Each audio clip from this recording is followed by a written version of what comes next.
O Fiat Pulse já está no mercado há 3 anos e despertou a atenção de outras fabricantes, tanto que esse segmento deve ser alvo de grandes investimentos, não só da Renault, que já lançou o Kardian, mas também da Chevrolet e da Volkswagen. Nesse vídeo, a Autosport vai te mostrar como ele se insere na briga com os futuros rivais e também mostrar 5 erros e 5 acertos desse carro. Então, antes de mais nada, não esqueça de se inscrever aqui no canal e também de clicar no sininho, porque assim você vai receber uma notificação sempre que tiver vídeo novo por aqui. Bora lá! Com vocês, o Fiat Pulse S-Design.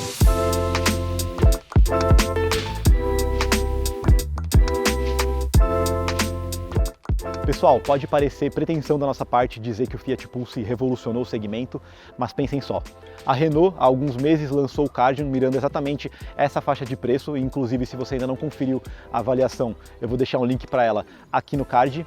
Em alguns meses a Volkswagen deve revelar novos detalhes sobre um SUV abaixo do Nivus e que vai brigar diretamente com o Pulse em todas as faixas de preço, e como se já não bastasse, a Chevrolet também sinalizou que deve entrar nesse segmento lançando um SUV com base no Onix. Então, hoje o Pulse é quem manda nesse segmento, porém ele vai ter que lidar com fortes concorrentes no futuro.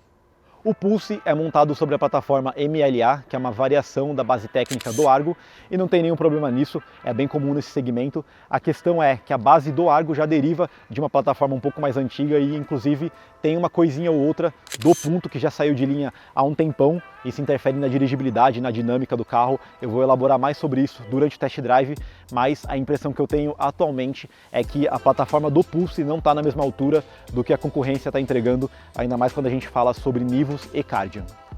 Um ponto muito bacana do Pulse é que ele tem uma gama muito consistente de motores, versões e equipamentos que pega muitos perfis de proprietários. As versões básicas têm motor 1.3 aspirado, enquanto os modelos intermediários já apostam no motor 1.0 turbo, e tem ainda a versão Abarth com motor 1.3 Turbo Flex, que entrega 185 cavalos e um desempenho mais esportivo. Inclusive ele concorre com carros que são até de fora desse segmento, como o Polo GTS, e isso em parte explica o sucesso desse carro, já que ele aborda muitos públicos diferentes. O porta-malas do Pulse tem 370 litros de capacidade, mas aqui existe uma pegadinha. Isso porque a Fiat divulga esse número como se o porta-malas estivesse totalmente preenchido por água, tendo um aproveitamento aí de 100% do volume dele, e isso acontece para ter uma valorização da capacidade, tanto que se a gente aplicasse esse mesmo método no Kardian, ele saltaria dos 358 litros que ele tem atualmente para 410 litros. Isso acontece também porque a Renault utiliza o padrão que a gente chama de VDA, que consiste em colocar vários bloquinhos de 1 litro, bloquinhos de isopor de 1 litro forrando todo o porta-malas. Depois eles só removem todos esses bloquinhos e fazem a contagem para chegar no volume de carga útil do porta-malas. Então a Autosport sempre recomenda que você veja um carro pessoalmente, porque nem sempre os números seguem exatamente o mesmo padrão de medida. E agora vamos falar do espaço interno. Um outro ponto em que o Pulse poderia ser melhor é justamente no espaço interno. O banco dianteiro está ajustado para mim e eu tenho 1,84 de altura, então como você pode ver, os meus joelhos são totalmente projetados contra o assento dianteiro. Por mais que ele tenha esse aspecto meio abaulado para dar uma valorizada, ainda assim é uma cabine apertada. O túnel central não é alto, porém ele é largo e isso acaba roubando um pouco de espaço para os pés. E como já é comum nesse segmento, não tem nenhuma conveniência, não tem apoio de braço, não tem saída de ventilação para os ocupantes do banco traseiro. A Fiat pelo menos colocou uma saída USB aqui para o banco de trás, porém é só do tipo A. Acho que eles ficaram devendo uma saída do tipo C também para ser compatível com todo tipo de cabo. Não tem muito o que mostrar aqui, bora lá para frente. Uma coisa muito legal sobre o Fiat Pulse é que ele é um carro totalmente voltado para a experiência do usuário. A marca teve atenção a vários detalhes. A gente pode falar aqui, por exemplo, do acionamento do modo esporte pelo volante. Isso é algo que a gente está acostumado a ver em esportivos bem caros, mas aqui no Fiat Pulse, um SUV de entrada, ele já se faz presente. Porém, o detalhe que eu mais gosto sobre esse carro é justamente o carregador de celular por indução com um duto que sai do ar-condicionado para resfriar o aparelho. Então sempre que eu estou dirigindo um carro, às vezes até carros bem caros, até da BMW, esquenta demais o celular, o aparelho fica muito quente quando está conectado no Apple CarPlay, e isso acaba sendo uma característica muito negativa, né? Porque um celular que esquenta acaba afetando a durabilidade do aparelho, a durabilidade geral da bateria, e a Fiat resolveu isso de forma muito simples, alocando um duto que sai do ar-condicionado diretamente para o carregador de celular por indução. Inclusive eu não faço a menor ideia sobre por que outras marcas ainda não copiaram isso.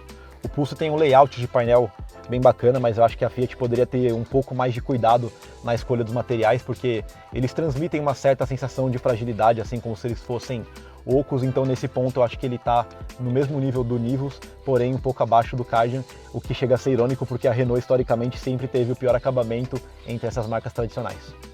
Uma coisa legal é a central multimídia, ela tem uma resolução excelente, boa qualidade, é super intuitiva de mexer, talvez a intuitividade seja o grande ponto desse sistema Uconnect. Ela tem o pareamento de Android Auto e Apple CarPlay sem fio e também faz uma boa projeção quando você aciona a câmera de ré. Eu ainda tenho um aspecto negativo e 2 positivos para falar, então chegou a hora de dirigir.